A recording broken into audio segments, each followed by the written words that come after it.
فهمي اللي بينكم داير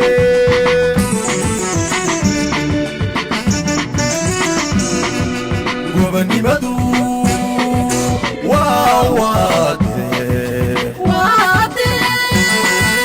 وبني بدو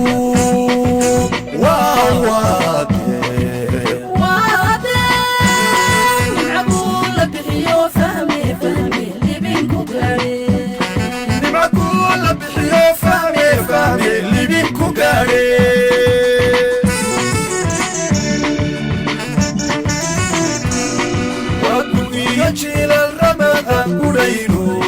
أديان لك دحين قوابوكتي كيف حدد لكنت وحكول يهي إذا قرد مهلو يكورد kulanti waxaan wanaagsan dhammaan baa khiyarta hawada naga daawanaysay kuna soo dhawaada barnaamijkeennii rayga dadweynaha oo aynu ku soo qaadanayno wadaniyada qaybtiisii labaad isla markaasina aynu wax kaga weydiinayno wadaniyada iyo waxa ay ka fahansan yihiin shacbi weynaha ku dhaqan magaalada Hargeysa waxaan ka qabaa horta wadanimada wax loo dhigay ma jirto waa nolosha qaaliga dankiisa wadankiisa oo leeyahay u arko qofku sharaf gooniya oo cidi aynan leeyahay deeq ilaahay ku deeqay tahay inuu qofku u arko ayaa loo baahan yahay aragtida anoo saasan ka qabaa ma jira qofka muwaadinka ah waxyaabo ugu leeyahay wadankiisa oo oo tilmaami karto sidoo kale waxyaabo kale oo garanaysa wadaniyadu ay xaq u siinayso leeyahay waayan waxaan soo maray wadana Carbeed ma soo maray bari baa soo eegan wadaniya anoo xagga Ilaahay iska eegaya waxay ugu dhacday ninkii wadaniga wuxuu ugu dacweeyay ninkaas ay soo eegay waxa ana xaggaas ma iska jeeso ma eegin markaas aniga la igu xidhay dim advan soma maxaa ninkaas ka eegaysay baa la igu yiri wani muwaadib wadankiisa jooga u dhashay adigu ajaaniba ma sida xoolaha foorsatid advan soma daan ma waan eegaynba ma waan eegayn waxa uu ku dacweeyay uu soo eegay buu ku yiri maxaa yeelay nin wadanku sharaftaas uu mudan yahay qofka muwaadibkii wuxuu xaquuq hawlo qofka kale ku leeyahay wadankiisa ku leeyahay waa inaan taa ogaanaa qofka wadaniga dawlad iyo dadweynaha inuu xili ka wada saaran yahay wadankooda inay nabadgelyada ilaashadaan waa inay ogaadaan inay mudnaanta iyagu leeyihiin taasaan anigu raygayga leeyahay dhinaca kale hadaynu ka eegno maxaa ugu yar qofka muwaadinka ah wadankiisa uu qaban karaa wadankiisa wuxuu qaaban karaa waxyaalo badan wallahi waxa weeyaan ammaankiisa uu ilaalin karaa waayo cadow shisheeyo oo maanta hadii uu arko waxa weeyaan wadankiisa soo galaya warko waa inuu qofku ka dhiidiyaa wadankiisa ilaashada waayo ninkan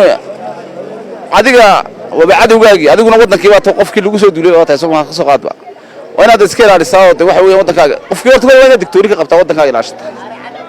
wadaan Soomaa waa wadankaaga khashinka meelaha lagu tuurayo ee meelaha aad ku aragto inaad ka qaadaa meel ku habboon yahay adigtaa qof kaste waa inuu xil gooyaa ka saaran wadankaaga waayo qofka wadankiisa aan joogin wuxuu doono meeshu iska tuuri laakiin adigu waa inaad ogaataa in wadankaagu waxaan aad dhibaato ku geysanayo waxa la yiraahdo wax looga dambeeyo hiduu leeyahay marka qof walba uu hididiisa laga barto oo wixii la kala barto oo la isku tago way gacmo shir wax ku gooyaan Soomaaliya hadda isku tagto daafaha duka kala joogta waxa wanaagsan isku tagto oo ay wadankayga taraaf keento wadanidu weyn waa taas sidoo kale wax soo saar sameeysan oo warshadii caalamiga ku soo xidhan warshadii localka sameeyaan warshadii internationalka sameeyaan sidoo kale waa in ganacsatadu isku tagtaayo ay ganacsigooda ay iyaguna sida caalamka kale waa in wax localka iska daayeen oo wixii sida caalamka kale ay Soomaaliland u dhaqmaan marka wadanimadu waa taas oo kale telefishinka qaranka waan ku soo dhawahay muwaadin nooga warrantay maxay wadaniyadu waxa weeyaan wadankaaga oo soo saar sameeyso wadankaaga oo ajnabiga ka saarto imanka ajnabiga inaga badan ba wadankan aynu ku noolnahay sida daadka ayay inoogu soo qulqulayaan iminka dawladda hoose kale markan ka soo qaado iyagaaba dirtaba ma garanaysaa dadaan dee laajiya oo aan ahayn muwaadiliin marka waxaan leeyahay dadku kore baxaan dadkooda ha dirtaan dadkooda ha gacan qabtaan maxaan ku dhahdaayey muwaadiliintooda da inay shaqo geliyaan baa fiican dawlad hoose iyo dawlad sareba laakiin waxaa laga yaabaa dad mas-uuliyiinteedna ka mid ahoo miidhanay inay dirtaanba ilaa waashmaanka guriga ay ka dhigaan dadaan laajiyad ee aan waddanka u dhalan marka waxaan leeyahay dalays gacan qabto waddanka la soo dhaweeyo wadaniyadda la soo dhaweeyo dee gacan qabto wixii laaji iska qabto wadaniyadda markaa adigu si gaara markaad u dul istaagto maxaad u taqaanaa wadaniyadda waxa weeyaan dadka waddanka u dhashay ee Somalilanderka wala garanaya kulli marka dalkaagu xuquuq badan buu kugu leeyahay oo muwaadinka uu ku leeyahay ma garanaysaa wadaniga ee u dhashay xuquuqahaasi bal wax nooga sheeg xuquuqahaasi de waxa weeyaan in waddanka wax soo saar laga sameeyo la iska can qabto shaqaalaha ugu hooseeya ilaa ka u sareeya laga dhigo muwaadinka waddanka u dhashay ma jira waxyaabo muwaadinku xaq ugu leeyahay waddankiisa wuxuu leeyahay in waxbarasho la siiyo caafimaad la siiyo biyaha oo kale la gaarsiiyo xuquuq badan buu ku leeyahay waddanka isaga laftiisu muwaadinku muxuu qaban karaa waddankiisa marka dhinacyo badan ka eegto wuxuu qaban karaa ilaa xashiishkaad ka xaari kartaa wax kale daayo wax walba waad qaban kartaa muwaadilnimada iminka halkaasa wax lagu tuuray dawaad qaadaysaa meel baad ku duwi kartaa waad beedhin kartaa wax walba waad qaban kartaa ayaan filaya anigu haddaad muwaadinka waddanka u dhashay aad iyo aad baad mahadsantay wadaniyaddu waxa weeyaan inaan waddankayga difaaco waa maxay wadaniyaddu marka hore waxaan salaamayaa inta muwaadilka waa tiirka dhalashada ciidda weeye wadaniyaddu marka sideeda loo istaagay sideeda loo gudagalo waa taa wadaniyaddu waa in la ilaashado sidaad ciidda iyo dhulkaagaad u ilaashanayso qof kastoo walaalkaad u arkayso wadaniya ka kale ee meel kale ka yimidna uu kuugu leeyahay samafal iyo soo dhoweyn si magaca goobtaadii uu ugu muuqdo ama aad u barto wataa wadaniyaddu wax la soo koobi karaba maahaba waa taa halkaay soo joojisay iminka waayo waxaan arkay barnaamijyo kamarad socota waxaan idhi bal sifaha ama konsabtigaa waxaa la qaadanayo bal inaad eegto wuxuu yahay ama hidlaalayso waa waxa halkaa ay joojiyey aan ka qaatay waa maxay wadaniyaddu waxa weeyaan haddii aan su-aashaasi ka jawaabo wadaniyaddu waxa weeye waa dalkaaga ood ilaashato ood weliba si iimaanla u ilaashato wax kastoo liddi ku aanaad mar kasta ka hor timaado iyo wax kastoo jiritaanka iyo ka hor imanaya ama liddi ku ah siduu doonama ahaadee waxyaabaha qaar xataa haddii aad aragto oad dhalisan tahay inaad si tartiiba u guddiso ayaa lagaga baahanya adigoo banka keeni markaas sidaa awgeed muwaadinnimada laguu sheegayaa waxa weeyaan waa iimaan dhabadaa la odhan karaaba haddii loo noqdo muwaadinnimada saxdii waaba iimaan dhaba marka iimaanka iyo muwaadinnimada in laiswaafajiya aad ugu qaalisan baan anu aaminsanayo waxyaabo badan bay xaqiisan sida xorriyaddan iminka adigu aan kugula hadlayo kaleba xog bay siinaysaa waanayn mahadsantoo taasi waa waxyaaba aynu helay waxyaabaha inaga dhimanaa insha allah waynu raadinaynaa daawadayaal weli waxaynu ku guda jirnaa barnaamijkeennii rayga dadweynaha ee telefishinka qaranka oo aynu ku soo qaadanay qaybtiisii labaad wadaniyadda isla markaasina aynu dadweynaha ku dhaqan magaalada Hargeysa aynu wax kaga weydiinaynay waxa ay ka fahansan yihiin ama inta ay ka yaqaanaan wadaniyadda ku soo dhaw telefishinka qaranka waxay koodhan waa maxay wadaniyaddu horta wadanimadu waxa weeyaan waa qoftiisa aaminay baan anigu aaminsanahay wadannimada laga warramaana waxa weeyaan dalkaaga adiguna carqalad ha u keen cid carqalad ku samaynaysa ka ilaali taas horta waxay suurta gelinaysaa qofku inuu ku noolaan karo nolol waddankiisa ku kalsoon yahay amihaan naf ahaan dhaqaal ahaan ummad ahaan dad ahaan waayo Soomaalidu markay hadlayso waxay tiraahdaa ilaahu cidna garanaysa ha noo waayay mar dalkaaga dhiciisa meel lagu garanayo ayaa libin lagu seexdaa taasaan wadannimo u arkaa ma jira qofka muwaadinka ah waxyaabo uu xaq ugu leeyahay waddankiisa oo ay tahay in uu qabto haba yaraatee horta muwaadinka xaqna waa lagu leeyahay isla xaq buu waddanka ugu leeyahay xaqa muwaadinka lagu leeyahay horta waa inuu waddankiisa wax ka qabsada waxa uu ka qabsadayna in magaranaysa lagu garab galo lagu taageero waliba waa tag xukuumiga ah bay ugu dhacaysaa markaas xaqna waa lagu leeyahay oo ah inuu xaaladda caafimaad ku dhexelo inuu xaaladda waxbarasho ku dhexelo inuu xaaladda amni ku dhexelo xaqna wuxuu ugu leeyahay dadka maamulka u ah inuu magaranaysaa ka helo ayuu xaq ugu leeyahay isagana xaq waxa loogu leeyahay wax soo saarkiisa markuu la yimaado wixiisa la arko dabeetana lagula taageero dabeetana niyad wanaagsan u siihayo jiilka soo kici doonana ay yiraahdaan ninka hebel wixiisa waa lagu garab galay inaguna waxaynu wadankii ku soo horumarno hala nimaadno si dadkeena ugu garab galaan taasuna xaq ugu leeyahay waa maxay wadaniyadu wadaniyadu haddaan su-aasha istul istaagno wadaniyadu labay u kala qaybsamaysaa wadaniyadu waxa weeye qofku ina uu la yimaado amba uu hoggaansamo awaamiirta iyo waxyaabaha lagu leeyahay ee isaga dawladdu xaq ugu leedahay laba ayaa wadaniyadu u kala baxaysa qodobka koobaad waxa weeye qofku inuu u hoggaansamo awaamiirta sida inuu cashuurta bixiyo sidoo inuu ka qayb qaato maalmaha xuska qarannimada uu xuso marka wadaniyadu taasay qoraysaa laakiin dawladdana wax xaq loogu leeyahay inay qofku helo waxbarasho bilaash uu helo caafimaad inuu helo xorriyatul qawl uu helo oo aan dee la cabudhin taasana u arkaa wadaniyada wadaniyadu miyaanay noqon karin in qofka muwaadinka iyo waddankiisa wax u qabto haba yaraatee waxa uu awood ahaan u qaban karo wadaniyadu kow waa inuu qofka muwaadinka wax kasta oo uu ku soo kordhin karo waddankiisa hadday wax soo saar tahay hadday aqoon tahay iyo waliba dadka wax bartay inay volunteernimo dadka ugu shaqeeyaan taasna wadaniyada qayb ka tahay oo ay door muhiim ah ka ciyaaraan horumarka dalkan waayo dalka horumaray dad wax bartay baa dalkooda wax ku soo celiyay oo wax ku darsay si volunteernimo ana ugu shaqeeyay si ay dawladdu ay horumar u gaadho ma noo tilmaami kartaa xuquuq kale oo jira oo qofka muwaadinkii xaq waddankiisa ugu leeyahay kow qofka muwaadinka horta wuxuu xaq ugu leeyahay adeegyada aasaasiga ah inuu u helo si friya kow waxbarashada caafimaadka nabadda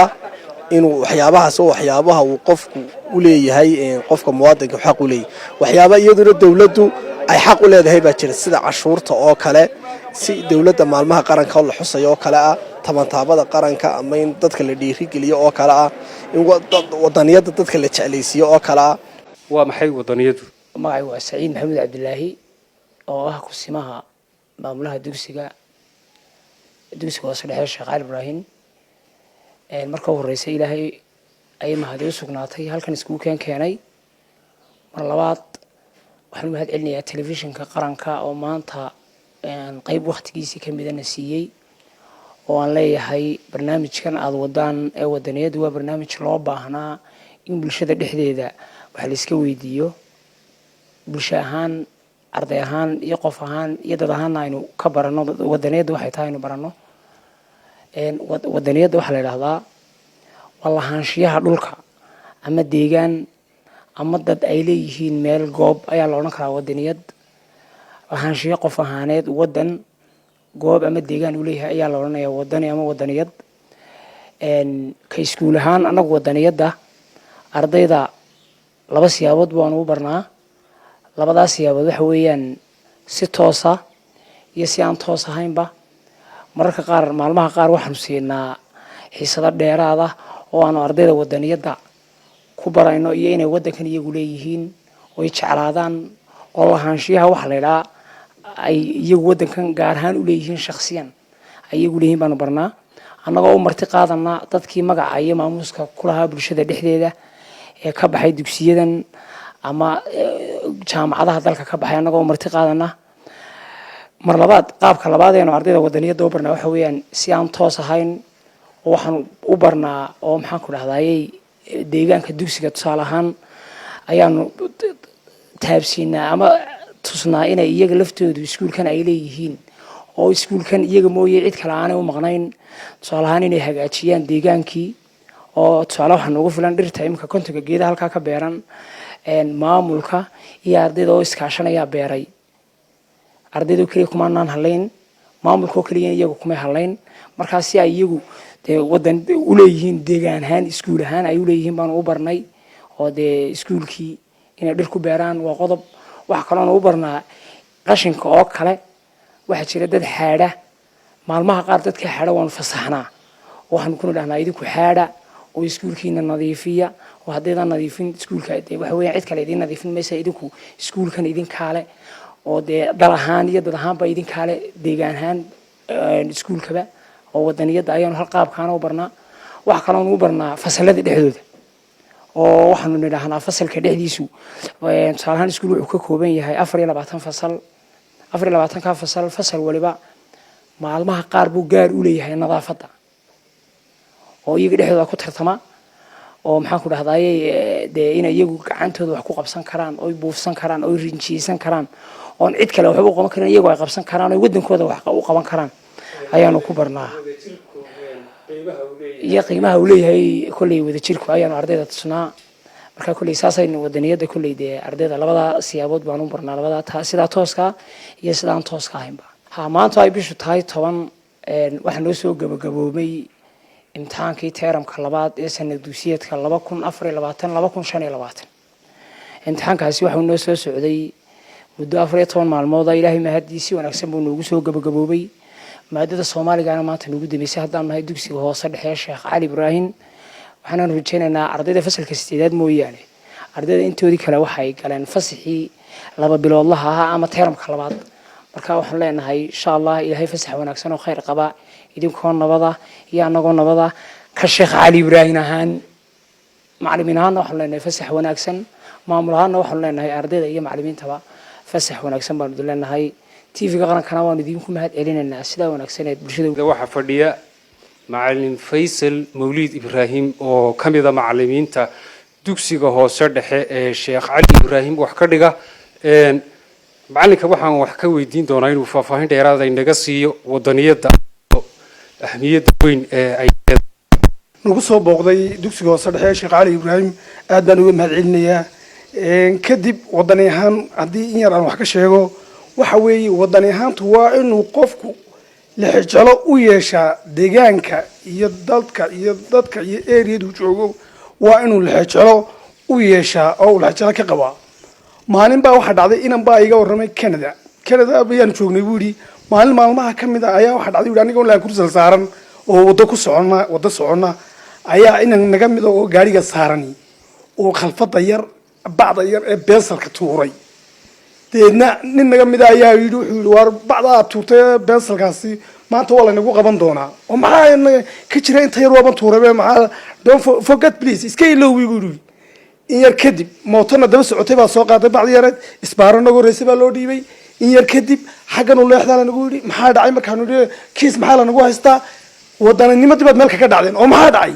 bacda yar ee naqan ee sigaarka idinku ma tuurteen mise maydaan tuurin waa caddayntii annaga lanoo hayay waa annagaa tuurnay mee iminkayna marsha saldhigga waa lana xidhay 3 bilood mushaharkayii baa kala badh loo jarayay that means halkaas waxay kaa tusaysaa wadani ahaanta in lixjalo laga qabo oo bacdaa yar ee naqan ee keliya loo diidayay dalkeenii taana waxaan ku xasuustay gaari aanu saarnayn ayay gabadhi ku hor tuurtay kooke xashiish wax qurmay gaari naga horreeyay baa jiidhay deedna markaasaa wixii baa kala wada daatay markaasuu nidhi waa niyow balbacdaa dhana buuxdeeg ee halkaa lagu tuuray 3 bilood baan anaguna bac yaroo naqanoo beesala u xidhnayn bal idinkana waxa khashin halkaa lagu tuuray eeg taasi halkaa waxay ka caddaynaysaa inaynaan wadani ahayn ee dalkan malaha wadanninimadeedu cid kale malaha usoo socoto waayo lixjalo waxa weeye waa in lixjalo laga qabaa ta ardayda haddii aan usoo noqdona dee ardayda waxaanu u sheegnaa albaabkaa markay saa usoo galaan inay iskuulkan leeyihiin oo iyagu leeyihiin mustaqbal ahaan dibad iyo gudaba iyagu ay leeyihiin xiisadaha waa nagu darnaa in deyrka ay nadaafadiyaan in sabuuradaha ay maydhaan inay kuraasta maydhaan inay geedaha waraabiyaan in ay deyrka maydhaan wax kasta xashiishka inay ka ururiyaan galaasyada xataa galaasyada haddii shaqaale hoosaadku aanu haleelaynin inay iyagu sii maydhaan oo iyagu galaaskan leeyihiin mustaqbalka